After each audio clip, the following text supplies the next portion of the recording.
ਅੱਜ ਦੀ ਇਹ ਵੀਡੀਓ ਅਸੀਂ ਬਗੈਰ ਤਿਆਰੀ ਤੋਂ ਬਣਾ ਰਹੇ ਹਾਂ। ਅਸੀਂ ਅੱਜ ਫੈਸਲਾਬਾਦ ਤੋਂ ਜੜ੍ਹਾਂਵਾਲਾ ਜਾ ਰਹੇ ਹਾਂ।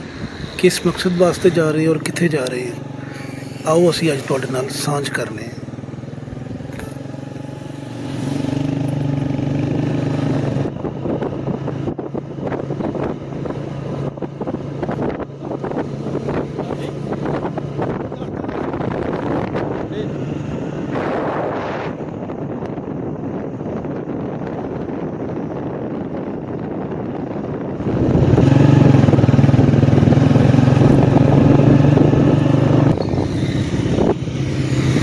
ਠੀਕ ਹੈ।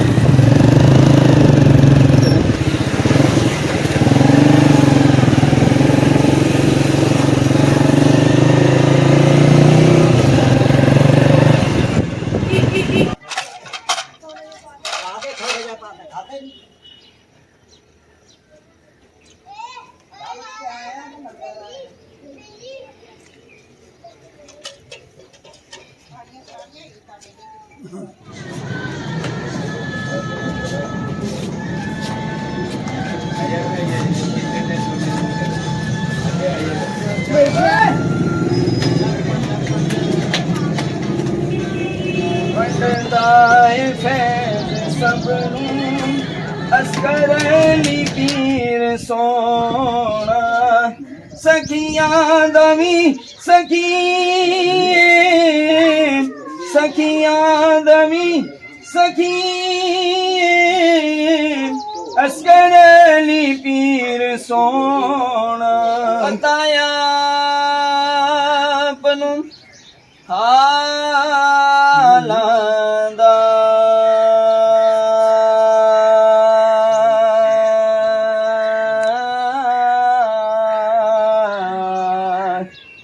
ਮੰਦਿਆਂ ਨੂੰ ਗੱਲ ਲਾਉਣਾ ਹੈ ਕੰਮ ਲਜਪਾਲਾਂ ਦਾ।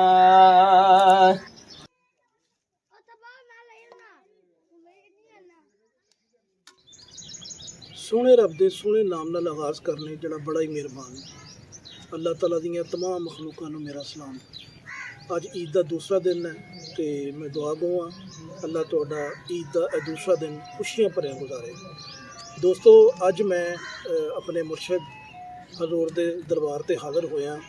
ਦੋਸਤੋ, ਹਰ ਸਾਲ ਈਦ ਤੋਂ ਦੂਸਰੇ ਦਿਨ ਇੱਥੇ ਖਾਣੇ ਦਾ ਇੱਕ ਸਿਲਸਿਲਾ ਹੁੰਦਾ ਹੈ। ਹਰ ਸਾਲ ਈਦ ਦੇ ਦੂਸਰੇ ਦਿਨ ਖਾਣਾ ਖਵਾਉਣ ਦੀ ਰਵਾਇਤ ਇੱਥੇ ਬਰਕਰਾਰ ਰੱਖੀ ਗਈ ਹੈ ਔਰ ਇਹਦੀ ਵਜ੍ਹਾ ਹੈ ਕਿ ਅੱਜ ਤੋਂ ਕੁਝ 1400 ਸਾਲ ਪਹਿਲੇ ਜਦੋਂ ਇਸ ਕਾਇਨਾਤ 'ਚ ਨਬੀ ਆਖਰ ਜ਼ਮਾਂ ਹਜ਼ੂਰ ਦੀ ਆਮਦ ਹੁੰਦੀ ਹੈ ਤੇ ਆਪ ਦੀ ਆਮਦ ਕਬੀਲਾ ਬਨੂ ਹਾਸ਼ਮ 'ਚ ਹੁੰਦੀ ਹੈ। ਦੋਸਤੋ, ਕਬੀਲਾ ਬਨੂ ਹਾਸ਼ਮ ਇਹ ਉਹ ਕਬੀਲਾ ਹੈ ਜਿਹੜਾ ਹਜ਼ਰਤ ਇਬਰਾਹੀਮ अलैहिस्सलाम ਦਾ ਕਬੀਲਾ ਸੀ ਔਰ ਹਾਸ਼ਮੀ ਉਹਨੂੰ ਕਿਹਾ ਜਾਂਦਾ ਹੈ ਕਿ ਜਿਹੜਾ ਆਪਣੇ ਹੱਥਾਂ ਨਾਲ ਰੋਟੀ ਤੋੜ ਕੇ ਤੁਹਾਡੇ ਮੂੰਹ 'ਚ ਪਾਵੇ। ਮੇਰੇ ਆਕਾ ਦਾ ਇਹੀ ਸਿਲਸਿਲਾ ਅੱਜ ਵੀ ਔਲੀਆ ਕਰਾਮ ਦੇ ਦਰਬਾਰਾਂ 'ਤੇ ਚੱਲਦਾ ਪਿਆ ਹੈ। ਅੱਲਾਹ ਵਾਲੇ ਆਪਣੇ ਆਪਣੇ ਅੰਦਾਜ਼ ਦੇ ਵਿੱਚ ਇਹਨੂੰ ਇਸ ਸਿਲਸਿਲੇ ਨੂੰ ਚਲਾ ਰਹੇ ਨੇ। ਤੇ ਦੋਸਤੋ, ਜਿਸ ਤਰ੍ਹਾਂ ਕਿ ਅੱਲਾਹ ਵਾਲੇ ਹਮੇਸ਼ਾ ਵਹਦਾਨੀਅਤ ਦਾ ਦਰਸ ਦਿੰਦੇ ਨੇ ਔਰ ਨਬੀ ਕਰੀਮ ਦੇ ਰਸਤੇ ਦੀ ਪੈਰਵੀ ਕਰਦੇ ਨੇ, ਇਸੇ ਤਰ੍ਹਾਂ ਦਰਵੇਸ਼ ਹਮੇਸ਼ਾ ਆਉਣ ਵਾਲੇ ਦੀ ਭੁੱਖ ਦੀ ਤੇ ਪਿਆਸ ਦੀ ਵੀ ਖੈਰ ਖਾਈ ਫਰਮਾਉਂਦਾ ਹੈ। ਦਰਵੇਸ਼ ਹੁੰਦਾ ਹੀ ਉਹ ਹੈ ਜਿਹਦਾ ਸਦਾ ਚੁੱਲ੍ਹਾ ਚੱਲਦਾ ਰਹੇ, ਜਿੱਥੇ ਆਉਣ ਵਾਲੇ ਨੂੰ ਪਹਿਲੇ ਖਾਣਾ ਪੀਣਾ ਨਸੀਬ ਹੋਵੇ ਤੇ ਫਿਰ ਉਹਦੀ ਹਾਜਤ ਵਾਸਤੇ ਦੁਆ ਕੀਤੀ ਜਾਵੇ। ਜਿਸ ਤਰ੍ਹਾਂ ਕਿ ਮੈਂ ਪਹਿਲੇ ਵੀ ਬਿਆਨ ਕੀਤਾ ਕਿ ਆਕਾ ਕਰੀਮ ਸੱਲੱਲਾਹੁ ਅਲੈਹਿ ਵਸੱਲਮ ਦਾ ਬਨੂ ਹਾਸ਼ਮ ਦੇ ਨਾਲ ਤਅਲਕ ਸੀ ਔਰ ਇਹ ਆਪ ਦਾ ਫਖਰ ਸੀ। ਆਪ ਨਬੀ ਕਰੀਮ ਸੱਲੱਲਾਹੁ ਅਲੈਹਿ ਵਸੱਲਮ ਬੜੇ ਫਖਰ ਨਾਲ ਆਪਣਾ ਤਾਰਫ ਬਨੂ ਹਾਸ਼ਮ ਯਾਨੀ ਹਾਸ਼ਮੀ ਦੇ ਤੌਰ 'ਤੇ ਕਰਵਾਉਂਦੇ ਸਨ। ਦੋਸਤੋ, ਦਰਵੇਸ਼ ਕਦੀ ਵੀ ਲੋਕਾਂ ਨੂੰ ਆਉਣ ਵਾਲਿਆਂ ਨੂੰ ਵੇਖ ਕੇ ਆਪਣਾ ਚੁੱਲ੍ਹਾ ਨਹੀਂ ਤਾਂਦਾ। ਦਰਵੇਸ਼ ਦਾ ਚੁੱਲ੍ਹਾ ਹਮੇਸ਼ਾ ਤਪਦਾ ਹੀ ਰਹਿੰਦਾ ਹੈ। ਜਿੱਥੇ ਲੋਕ ਆਉਂਦੇ ਨੇ, ਭੁੱਖੇ ਆਉਂਦੇ ਨੇ, ਗਰੀਬ ਆਉਂਦੇ ਨੇ ਤੇ ਆਪਣੀ ਭੁੱਖ ਮਿਟਾਉਂਦੇ ਨੇ ਔਰ ਆਪਣੀ ਹਾਜਾਤ ਅੱਲਾਹ ਦੀ ਬਾਰਗਾਹ 'ਚੋਂ ਹਾਸਲ ਕਰਦੇ ਨੇ। ਤੇ ਦੋਸਤੋ, ਇਸੇ ਸਿਲਸਿਲੇ ਵਿੱਚ ਮੈਂ ਤੁਹਾਨੂੰ ਇੱਕ ਵਾਕਿਆ ਸੁਣਾਉਣਾ। ਹਜ਼ਰਤ ਨਿਜ਼ਾਮੁਦੀਨ ਔਲੀਆ ਲਿਖਦੇ ਨੇ ਕਿ ਹਿੰਦੁਸਤਾਨ ਅਜੂਤਨ ਦੇ ਵਿੱਚ ਇੱਕ ਅਲਾਮਾ ਸਾਹਿਬ ਹੁੰਦੇ ਸੀ ਜਿਨ੍ਹਾਂ ਨੂੰ ਆਪਣੇ ਜ਼ਾਹਰੀ ਇਲਮ 'ਤੇ ਬੜਾ ਫਖਰ ਹੁੰਦਾ ਸੀ।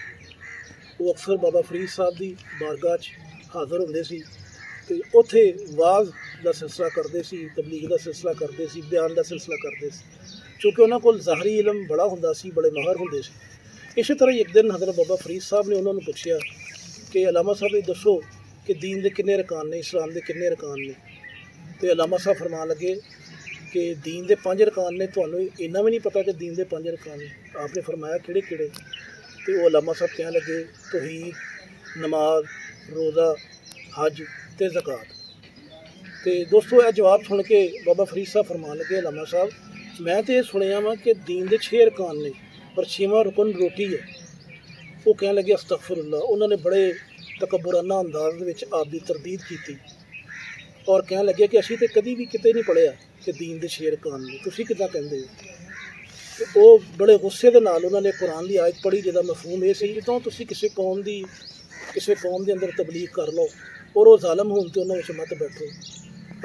ਜਦੋਂ ਉਹਨਾਂ ਨੇ ਇਹ ਗੱਲ ਕੀਤੀ ਤੇ ਬਾਬਾ ਸਾਹਿਬ ਨੇ ਉਹਨਾਂ ਦੀ ਬਾਂਹ ਫੜ ਲਈ ਔਰ ਕਹਿਣ ਲੱਗੇ ਤੇ ਆਪ ਫਰਮਾਨ ਲੱਗੇ ਕਿ ਅਲਾਮਾ ਸਾਹਿਬ ਗੁੱਸਾ ਆਪਣੀ ਜਗ੍ਹਾ, ਇਖਤਲਾਫ ਆਪਣੀ ਜਗ੍ਹਾ, ਲੇਕਿਨ ਨਾਰਾਜ਼ ਮਤ ਹੋਣਾ।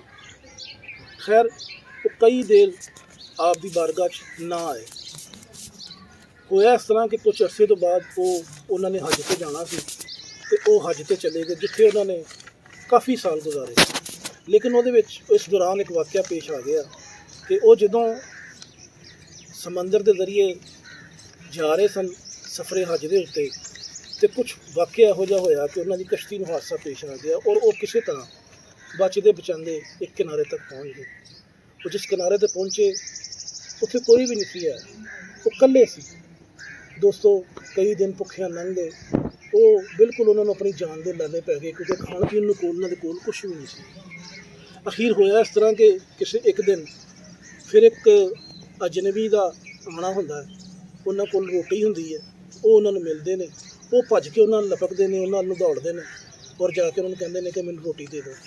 ਤੇ ਉਹ ਅਜਨਬੀ ਕਹਿਣ ਲੱਗੇ ਕਿ ਜੇ ਤਾਂ ਤੁਹਾਡੇ ਕੋਲ ਕੋਈ ਮੁਆਵਜ਼ਾ ਹੈ ਮੈਨੂੰ ਦਿਓ, ਮੈਂ ਫ੍ਰੀ ਤਾਂ ਤੁਹਾਨੂੰ ਨਹੀਂ ਦੇਣੀ, ਮੁਫਤ ਮੈਂ ਤੁਹਾਨੂੰ ਨਹੀਂ ਦੇਣੀ, ਇਹਦਾ ਮੁਆਵਜ਼ਾ ਅਦਾ ਕਰੋ ਤੇ ਮੈਂ ਤੁਹਾਨੂੰ ਰੋਟੀ ਦੇ ਦੇਵਾਂਗਾ। ਖੈਰ ਉਹਨਾਂ ਦੇ ਕੋਲ ਤਾਂ ਕੁਛ ਵੀ ਨਹੀਂ ਸੀ ਬਚਿਆ, ਸਿਰਫ ਉਹਨਾਂ ਕੋਲ ਆਪਣੀ ਜਾਨ ਹੀ ਸੀ। ਤੇ ਦੋਸਤੋ ਅਜਨਬੀ ਕਹਿਣ ਲੱਗੇ ਕਿ ਮੈਂ ਤਾਂ ਤੁਹਾਨੂੰ ਫ੍ਰੀ ਰੋਟੀ, ਮੁਫਤ ਰੋਟੀ ਨਹੀਂ ਮੈਂ ਦੇ ਸਕਦਾ, ਇਹਦਾ ਤੁਹਾਨੂੰ ਫਿਰ ਵੀ ਕੁਛ ਨਾ ਕੁਛ ਮੁਆਵਜ਼ਾ ਦੇਣਾ ਪਵੇਗਾ। ਅਲਾਮਾ ਸਾਹਿਬ ਦੇ ਜ਼ਿਹਨ 'ਚ ਆਇਆ ਔਰ ਕਹਿਣ ਲੱਗੇ ਕਿ ਮੈਂ 7 ਹੱਜ ਕੀਤੇ ਨੇ ਔਰ ਬੜੀਆਂ ਇਬਾਦਤਾਂ ਕੀਤੀਆਂ ਔਰ ਮੈਂ ਬੜਾ ਆਲਮ ਫਾਜ਼ਲ ਹਾਂ ਤੇ ਮੈਨੂੰ ਤਾਂ ਰੋਟੀ ਦੇ ਦੇ। ਤੇ ਉਹ ਅਜਨਬੀ ਕਹਿਣ ਲੱਗੇ ਕਿ ਫਿਰ ਮੈਂ ਤੁਹਾਨੂੰ ਤੁਹਾਡੇ ਅਮਾਲ ਦੇ ਬਦਲੇ ਵਿੱਚ ਤੁਹਾਨੂੰ ਕੁਛ ਨਾ ਕੁਛ ਰੋਟੀ ਦੇ ਸਕਣਾ। ਤੁਸੀਂ ਇੱਦਾਂ ਕਰੋ ਕਿ ਤੁਸੀਂ ਜਿਹੜੇ ਹੱਜ ਕੀਤੇ ਨਾ ਸਵਾਬ ਮੈਨੂੰ ਦੇ ਦਿਓ ਕਿ ਮੈਂ ਤੁਹਾਨੂੰ ਰੋਟੀ ਦਾ ਇੱਕ ਟੁਕੜਾ ਦੇ ਦੇਵਾਂਗਾ। ਅਲਾਮਾ ਸਾਹਿਬ ਨੇ ਸੋਚਿਆ ਕਿ ਮੂੰਹ ਜ਼ਬਾਨੀ ਦੇਣਾ ਵਾ, ਚਲੋ ਦੇ ਦਿੰਦੇ ਆ, ਜਾਨ ਤੇ ਬਚੇਗੀ। ਉਹਨਾਂ ਨੇ ਆਪਣੇ 7 ਹੱਜਾਂ ਦਾ ਸਵਾਬ ਉਸ ਅਜਨਬੀ ਨੂੰ ਦੇ ਦਿੱਤਾ ਤੇ ਰੋਟੀ ਖਾਧੀ ਤੇ ਆਪਣੀ ਜਾਨ ਬਚਾਈ। ਦੋਸਤੋ ਇਸੇ ਤਰ੍ਹਾਂ ਹੀ ਉਹ ਦਿਨ ਲੰਘ ਗਿਆ। ਉਸ ਤੋਂ ਬਾਅਦ ਫਿਰ ਅਗਲਾ ਦਿਨ ਆਇਆ, ਉਹ ਫਿਰ ਭੁੱਖ ਦੀ ਸ਼ਿੱਦਤ ਦੇ ਨਾਲ ਉਹਨਾਂ ਦੀ ਜਾਨ ਨਿਕਲੇ। ਇਸੇ ਦੌਰਾਨ ਹੀ ਫਿਰ ਉਹਨਾਂ ਦਾ ਅਜਨਬੀ ਦਾ ਆਉਣਾ ਹੋਇਆ ਤੇ ਉਹਨਾਂ ਨੇ ਉਹਨਾਂ ਕੋਲੋਂ ਰੋਟੀ ਮੰਗੀ ਤੇ ਉਹਨਾਂ ਨੇ ਕਿਹਾ ਕਿ ਅੱਜ ਵੀ ਰੋਟੀ ਮੈਂ ਫ੍ਰੀ ਨਹੀਂ ਦੇਵਾਂਗਾ, ਇਹਦੇ ਵਾਸਤੇ ਤੁਹਾਨੂੰ ਫਿਰ ਕੀਮਤ ਦੇਣੀ ਪਵੇਗੀ। ਤੇ ਦੋਸਤੋ ਅਲਾਮਾ ਸਾਹਿਬ ਨੇ ਇਸੇ ਤਰ੍ਹਾਂ ਹੀ ਜਿਹੜੀਆਂ ਆਪਣੀਆਂ ਕੀਤੀਆਂ ਦੂਸਰੀਆਂ ਇਬਾਦਤਾਂ ਸੀ ਜਿਹਦੇ ਵਿੱਚ ਨਮਾਜ਼ ਸੀ, ਰੋਜ਼ਾ ਸੀ, ਜ਼ਕਾਤ ਸੀ, ਇਹ ਵੀ ਉਹਨਾਂ ਦੇ ਨਾਵੇਂ ਕਰ ਦਿੱਤੀਆਂ ਤੇ ਉਹਨਾਂ ਨੇ ਆਪਣੀ ਜਾਨ ਬਚਾਈ ਤੇ ਰੋਟੀ ਦਾ ਟੁਕੜਾ ਲਿਆ ਤੇ ਅੱਲਾ ਦਾ ਸ਼ੁਕਰ ਅਦਾ ਕੀਤਾ। ਦੋਸਤੋ ਇਸੇ ਤਰ੍ਹਾਂ ਹੀ 3 ਦਿਨ ਗੁਜ਼ਰ ਗਏ। 3 ਦਿਨ ਗੁਜ਼ਰਨ ਤੋਂ ਬਾਅਦ ਜਦੋਂ ਉਹ 3 ਦਿਨ ਨਾ ਆਏ ਤੇ ਉਹਨਾਂ ਦੀ ਅਲਾਮਾ ਸਾਹਿਬ ਦੀ ਜਾਨ ਫਿਰ ਔਖੀ ਹੋ ਗਈ। 3 ਦਿਨ ਤੋਂ ਬਾਅਦ ਜਦੋਂ ਉਹ ਅਜਨਬੀ ਆਇਆ ਉਹਨਾਂ ਦੀ ਜਾਨ 'ਚ ਜਾਨ ਆਈ। ਉਹ ਦੌੜ ਕੇ ਉਹਨਾਂ ਨੂੰ ਲੱਭੇ ਤੇ ਉਹਨਾਂ ਨੂੰ ਕਹਿਣ ਲੱਗੇ ਕਿ ਮੈਨੂੰ ਰੋਟੀ ਖਾਣ ਨੂੰ ਦੇਵੇ। ਉਹਨਾਂ ਨੇ ਕਿਹਾ ਕਿ ਮੈਂ ਤੈਨੂੰ ਰੋਟੀ ਬਗੈਰ ਕੀਮਤ ਤੋਂ ਨਹੀਂ ਦੇਣੀ।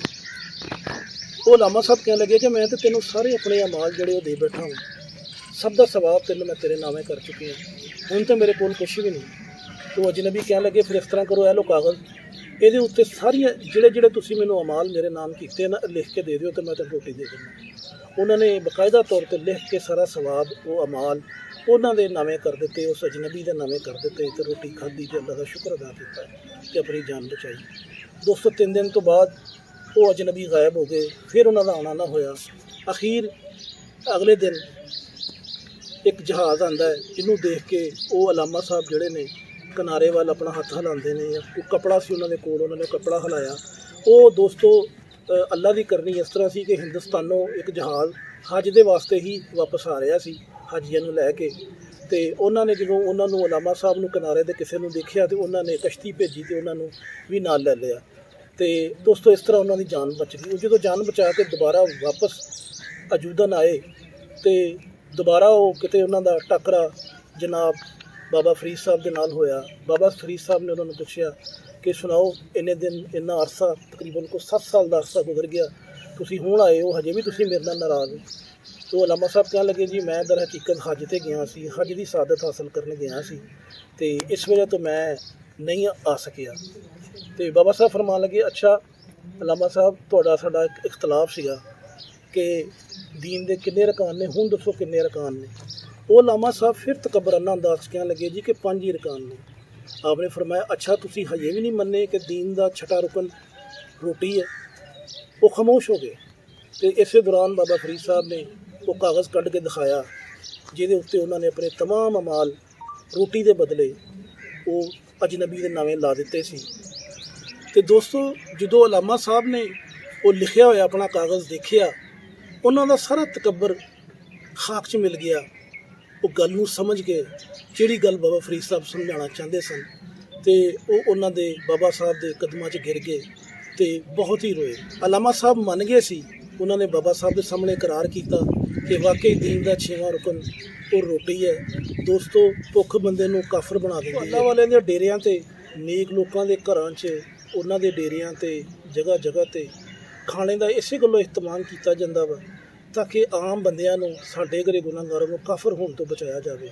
दोस्तों अज भी साडे दरबारां ते उस ही बनु हाशिम कबीला की रवायत नूं बरकरार रखदे होया भुखे नूं सब तो पहले खाना खवाया जाता, फिर उसदी हाजत या तलब नूं सुनिया जाता ते अल्लाह की बारगाह दे विच दुआ करके उसदी मदद की जाती।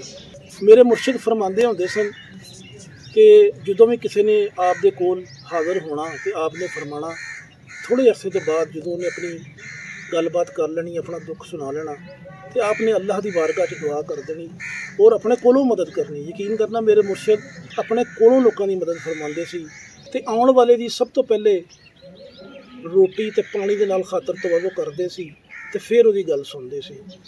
दोस्तों मेरे मुर्शिद अक्सर फरमाया करते सी जदों भी किसी ने कोल बैठे होना, थोड़े अरसे तो बाद आपने फरमाना कि जाओ पुत जाके अपना रोटी दा करो, मैं तो वेला। दोस्तों अज सानू समझ आया कि दरवेश क्यों फरमाते सी जाओ जाके अपनी रोटी दा करो तो मैं वेला। पहली गल तो यह है कि वाकई असी रोटी वाले, अगर सानू रोटी ना मिले तंगदस्ती हो जाए तो असी लोग काफर हो जाते हैं। और जोड़ा आप फरमाते होंगे सन कि मैं वेला, वो सानू हुण समझ आया कि दरवेश क्यों फरमाते सी कि मैं वेला। दोस्तों वाकई दरवेश दुनियादारी तो वेला होंदा है, दरवेश दुनियादारी की नमूदो नमाइश तो वेला होंदा है, दरवेश लालच तो वेला होंदा है, दरवेश नामो नमूद नमाइश तो वेला होंदा है।